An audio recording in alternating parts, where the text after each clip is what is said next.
नमस्कार, बहुत स्वागत है हमारे इस खास कार्यक्रम राम नारायण राम में आप सभी का। मैं हूं आपके साथ अंशिका। दर्शकों, आज हम बात करने वाले हैं उपवास के बारे में। उपवास आप सभी लोग करते होंगे। श्री कृष्ण जन्माष्टमी पर करते हैं, शिवरात्रि पर करते हैं, साथ ही साथ एकादशी इत्यादि पर करते हैं। हम उपवास क्यों करते हैं? उपवास करने के पीछे कारण क्या है? क्या भगवान स्वयं चाहते हैं कि हम उपवास करें? और अगर हम बात करें बालक ब्रह्मचारी जी के नज़रिए से, तो वो क्या कहते हैं? उनके नज़रिए से उपवास को कैसे देखा जाता है? इस सीरीज़ में हम इसी पर बात कर रहे हैं। और आज के इस कार्यक्रम में हमेशा की तरह हमारे खास मेहमान, विशिष्ट अतिथि हमारे साथ मौजूद हैं, शंकर सरकार जी। उनका स्वागत करेंगे, चर्चा को शुरू करेंगे। बहुत स्वागत है शंकर सरकार जी। राम नारायण राम। उपवास एक साइंटिफिक है। उपवास जब ज़्यादा खाना लेते हैं हम लोग, कोई इनविटेशन मिलता है, हम वहाँ जाके अच्छा खाना मिलता है तो ज़्यादा खा लेते हैं। तो देखिएगा, सुबह जिस टाइम सुबह हम ब्रेकफास्ट करते हैं, नाश्ता लेते हैं, उस टाइम भूख नहीं लगता है। ठीक है। और सबसे बड़ा यह है, खाने का बाद रात को सारे दिन भर जो हम 3 दफे 4 दफे खाना खाती है, तो उसको हमको डाइजेस्ट होना चाहिए, हजम होना चाहिए। हजम हुआ कि नहीं हुआ वो तो सुबह ही पता चल जाता है। प्रॉपरली हमको वॉशरूम में जाने के लिए, वॉशरूम हमको खींचता कि नहीं खींचता है, वॉशरूम जाने के लिए हमको जरूरी होता कि नहीं होता है। इसलिए रोटेशन में आपको खाना को कभी कभी ब्रेक देना चाहिए। ब्रेक देने से क्या होता है, तो शरीर जो है, मन जो है, शरीर मन एक ही चीज़ है, उसको बैलेंस हो जाता है। शरीर को बैलेंस करने के लिए, न्यूट्रल करने के लिए और बैलेंस करने के लिए उपवास कभी कभी जरूर होता है। किसी का बात का पर नहीं, खुद को सोचो, आज हमको भूख कितना लगा है, कितना लगे है खूब भूख। जितना भूख ज़्यादा लगेगा इतना खाने के लिए दिल और मन करेगा, और भूख कम है तो कम खाएंगे। ये भी एक उपवास है।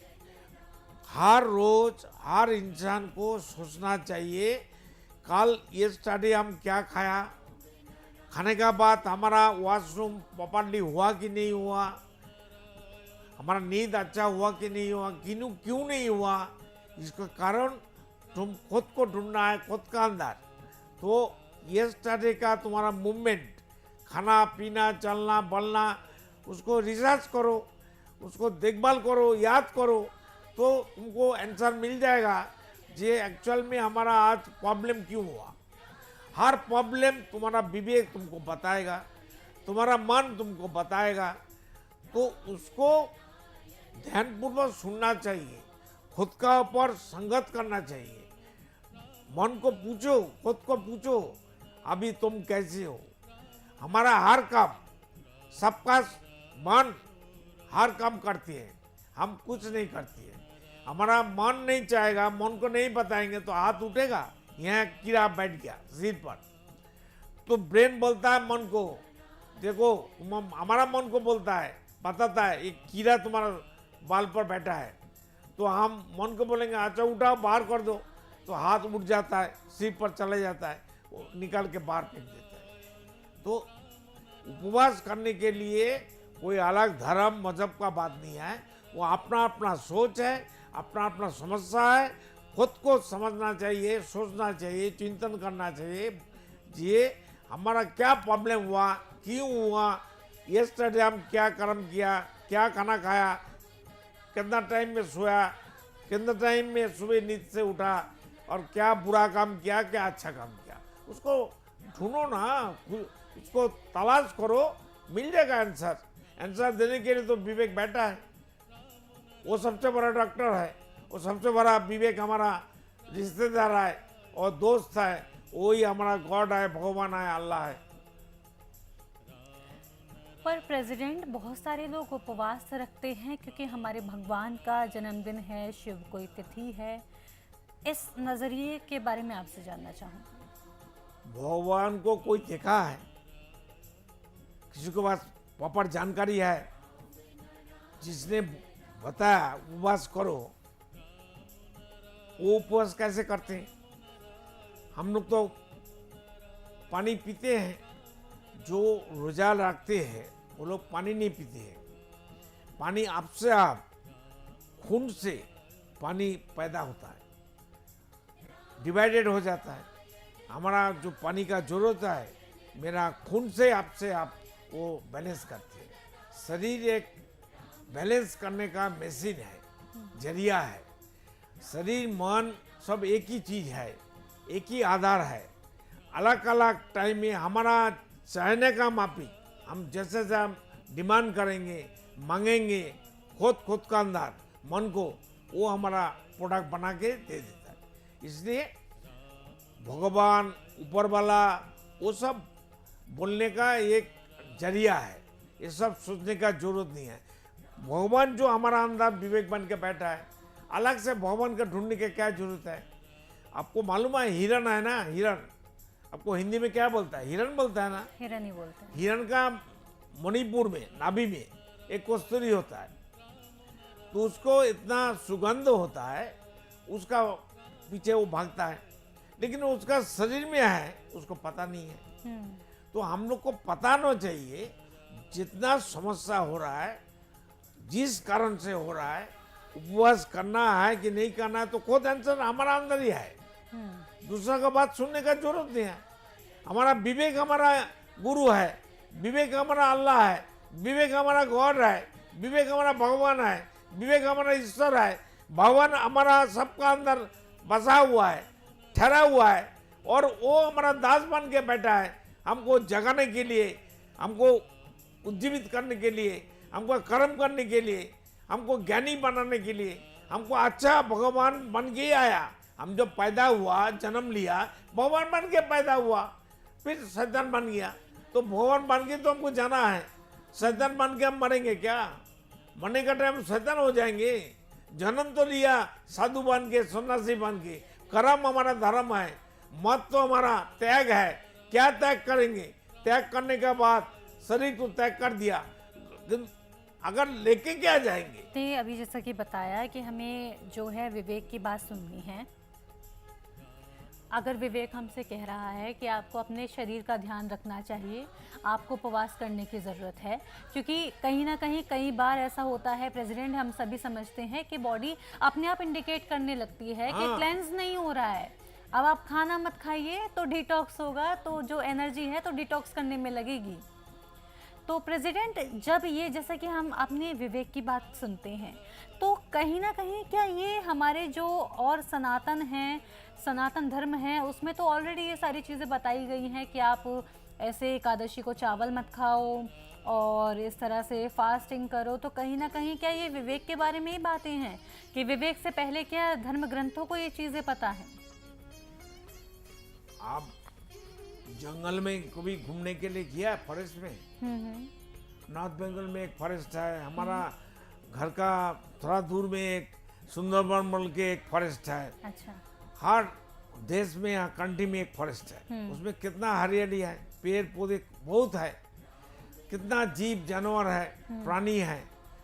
वो लोग को लिए तो उपवास की जरूरत नहीं पड़ता है। वो लोग को भूख लगता है तब खाता है। हाँ। भूख लगता है, शेर, चीता और लायन उसको शिकार करते हैं, लेकिन वो लोग को लिए कुछ जरूरत नहीं पड़ता है। मनुष्यों के लिए, इंसान को लिए उपवास, पूजा पाठ, स्कूल में जाना, बीमारी होने का बाद हॉस्पिटल जाना, तो हम लोग को जरूरत नहीं पड़ता है। तो वो लोग को जरूरत नहीं पड़ता, हमको क्यों जरूरी सामान हो गया, चिंतन हो गया। हमको सोचना चाहिए, दिल का बात सुनेंगे, मन का बात सुनेंगे, विवेक का बात सुनेंगे, तो हम भी भगवान हैं। अलग से भगवान को ढूंढने का, उनका अलग से किताब पढ़ के भगवान को पहचानने का कोई जरूरत नहीं है। शरीर एक किताब है, हमारा हर आदमी, हर इंसान का शरीर एक वेद है, एक पुस्तक है, एक वेद ग्रंथ है। उसको पाठ करो ना, उसको देखो ना, हमारा शरीर का अंदर क्या है, क्या नहीं है, आगे क्या करना चाहिए। शरीर तो बात करना चाहती है, हमारा मन बात करना चाहते हैं, हमारा संगत करना चाहती है, हमारे साथ मिलना चाहती है, हमारे साथ दोस्ती करना चाहती है। हम खुद का साथ दोस्ती नहीं करते हैं, खुद खुद को प्यार नहीं करते हैं, कुछ भी हम खा लेते हैं, वो मना करते हैं, मन बोलता मत खाओ तो भी हम खा लेते हैं, पी लेते हैं। ऐसा होना नहीं चाहिए। जब तक खुद खुद का प्यार ही नहीं होगा तो खुद खुद का दुश्मन बन जाएगा। खुद खुद का दुश्मन बनना, खुद खुद का मत के बाद मुक्ति नहीं मिलेगा, वो जानना में जाएगा।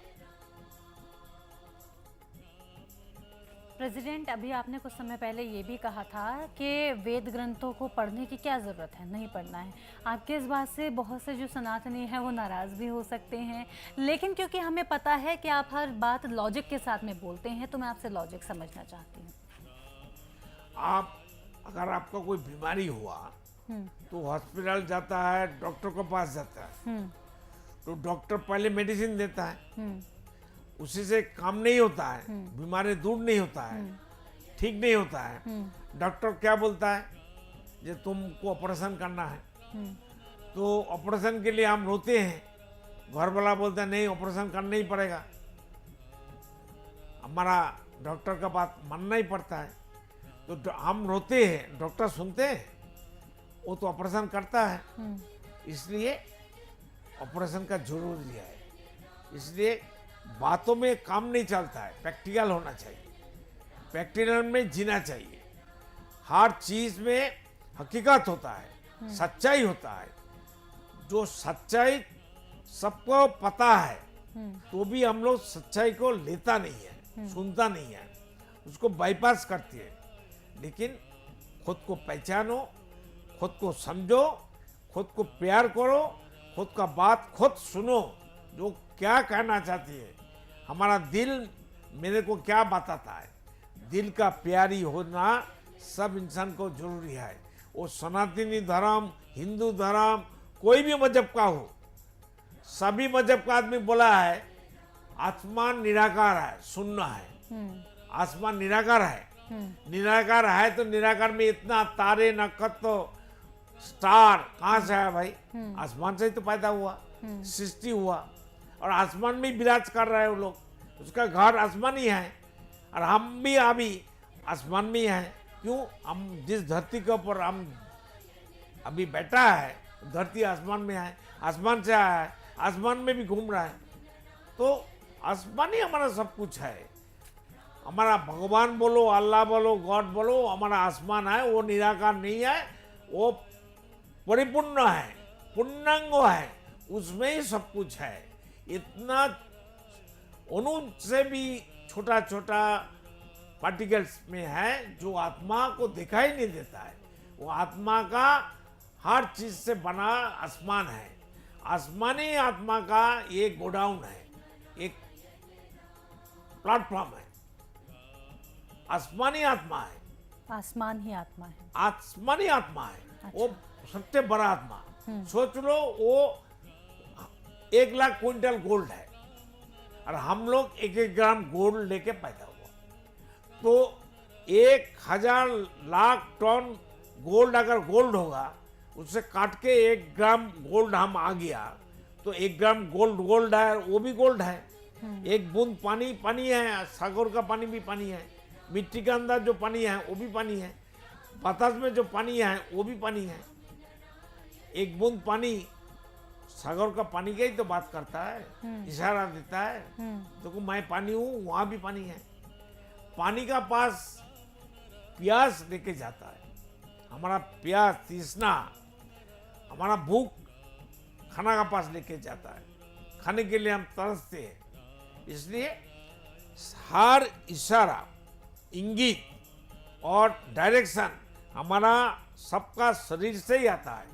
शरीर को कीमती सोचे, शरीर हमारा सब कुछ है, शरीर पार्ट ऑफ आसमान है, मेरा शरीर पार्ट ऑफ भगवान है, पार्ट ऑफ अल्लाह है, पार्ट ऑफ गॉड है, पार्ट ऑफ ईश्वर है, पार्ट ऑफ राम नाम है। हम ही पार्ट ऑफ ईश्वर है, तो अलग से ईश्वर की क्या जरूरत है?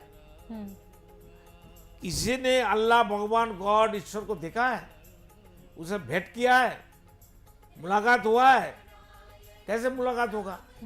गाय बोलेगा हम गाय देखेंगे, चीता बोलेगा हम चीता का दर्शन करेंगे, मनुष्य बोलेगा हम कहाँ मनुष्य भाई, हमको मनुष्य को देखना है। आम का पेड़ बोलेगा हम आम का पेड़ देखेंगे, कहाँ है आम का पेड़। ऐसा हो नहीं सकता है, ये बुजुर्ग की बात है। खुद को ऊपर वाला का संतान समझो, हम उनका संतान है। सबका अपना आदमी है, रिश्तेदार है, संतान दल का सारे मेंबर है। सभी मेंबर को अपना आदमी सोच के सबको अधिकार है, ये दिल में बसा के सबको जीने के लिए जगह कर दो। सबको एक कॉमन प्लेटफॉर्म बनाओ, सब जिए, सब एक ही ईश्वर, एक ही धर्म, एक ही मजहब होना चाहिए। अरे भाई 60, 70, 100, 100, 200 साल बाद कौन तुम्हारा ठिका लेगा? ठिका कौन लेगा भाई मरने का बाद? तुम्हारा मरने का बाद कर्म तुमको ही करना पड़ेगा। हमारा कोई बुरा कर्म मेरा मामा पापा मेरा बेटा बेटी तो नहीं लेगा। तो हमारा मुक्ति का काम, हमारा अगला जन्म का, अगला जीवन का काम मेरे को खुद को करना है। अगर खुद को जीना है तो खुद जियो और दूसरों को जीने दो। बहुत सुंदर प्रेसिडेंट, आपने कहा कि खुद जियो और दूसरों को जीने दो। ये भगवान महावीर का भी संदेश यही है कि आप स्वयं जिएं और दूसरों को भी जीने दें। किसी की लाइफ में इंटरफेयर आपको नहीं करना है। जिस तरह से फ्रीली आप जीना चाहते हैं उन्हें भी जीने दें, और किसी को अपने ओपिनियन जब तक रिक्वायरमेंट ना हो तो ना दें। जी, तो इसी के साथ प्रेसिडेंट अब लगभग वक्त हो चला है इस एपिसोड को ही विराम देने का। तो मैं एक बार अपने व्यूअर्स को बता देती हूँ जो हमारे जो संतान दल है उससे जुड़ने का प्रोसेस। अगर आप जुड़ना चाहते हैं तो आप बिल्कुल जुड़ सकते हैं। हमारे टीवी स्क्रीन पर नंबर मिल जाएंगे, आपको डिस्क्रिप्शन बॉक्स में आपको डिटेल्स मिल जाएंगी। डिटेल्स पर जाकर के आप कनेक्ट कर सकते हैं। इसके साथ आपको मैं ये भी बता दूं कि संतान दल के द्वारा अगर आप चाहते हैं कि बहुत अच्छे काम जो ऑलरेडी वो करते हैं उनके द्वारा और ये काम किए जाएं, तो आपके सहयोग की आवश्यकता थोड़ी ज़रूर होगी। उसमें आप डोनेट कर सकते हैं। आपकी जितनी इच्छा है उतनी इच्छा स्वरूप आप डोनेट कीजिए। जितना आपका मन है उतना आप डोनेट कर सकते हैं। जितनी आप पॉसिबल है आपके लिए उतना आप डोनेट कर सकते हैं। आपको बता दूं संतान दल के द्वारा बाढ़ से ग्रसित लोग जो होते हैं, जिनके घर में प्रॉब्लम होती है, बाढ़ के द्वारा जो त्रासदी में परेशान हो जाते हैं, उनकी मदद की जाती है। बच्चों को शिक्षा दी जाती है। और साथ ही साथ संतान दल के द्वारा एक वृद्धाश्रम चलाया जाता है, जिसमें वृद्ध जो लोग होते हैं, जिनके संतानें उन्हें घर से बेदखल कर देती हैं, बाहर निकाल देती हैं, उनके लिए इनिशिएटिव है कि उनको सहारा मिले, उनको छत मिले, उनका वहाँ पर ख्याल रखा जा सके। और जो आप डोनेट करेंगे उससे उनका भी भला होगा, और जब उनका भला होगा तो दिल से दुआ तो आपको ज़रूर देंगे, जो आपके लिए बहुत ज़्यादा फ़ायदेमंद भी साबित होगी। इसी के साथ मैं लेती हूँ आपसे आज्ञा। डोनेट करना चाहते हैं, डिस्क्रिप्शन बॉक्स में डिटेल है, बिल्कुल डोनेट कीजिए। मन में कोई सवाल है उसका भी जवाब ज़रूर मिलेगा। इसी के साथ लेती हूँ इजाज़त, फिर होगी मुलाकात। तब तक के लिए नमस्कार। आप देख रहे हैं हमारा खास कार्यक्रम राम नारायण राम शंकर सरकार जी के साथ राम नारायण रामशाह। यह एक महाध्वनि और बीज मंत्र है। यह सभी समस्या का संपूर्ण समाधान है। आप लोग इन्हें अपना के देखिए, मन और दिल में क्या प्राप्त हो रहा है। इस कार्यक्रम का विशेष उद्देश्य इसका प्रचार और प्रसार के साथ ही प्रत्येक मनुष्य की मुक्ति का मार्गदर्शन है, और यह आपकी दिल की बात है। इस मार्ग पर पुण्य और मुक्ति निश्चित है। इस कार्यक्रम के माध्यम से संतान दल द्वारा चलाए जा रहे श्रेष्ठ सेवाओं से जुड़कर सबके कल्याण के लिए इस नेक कार्य का हिस्सा बन सकते हैं, और वृद्धाश्रम, गौशाला, गरीब और वंचित बच्चों की शिक्षा का भी सहयोग और समर्थन कर सकते हैं। संतान दल सबका एक ही परिवार है। अकाउंट नेम संतान दल, account number 266505000657, IFSC code ICIC 00026665। पूरी तरह जानने के लिए आप संस्था के फोन नंबर पर संपर्क कर सकते हैं। Phone number 6291342066, 9836073503। Email ID santandal1960@gmail.com।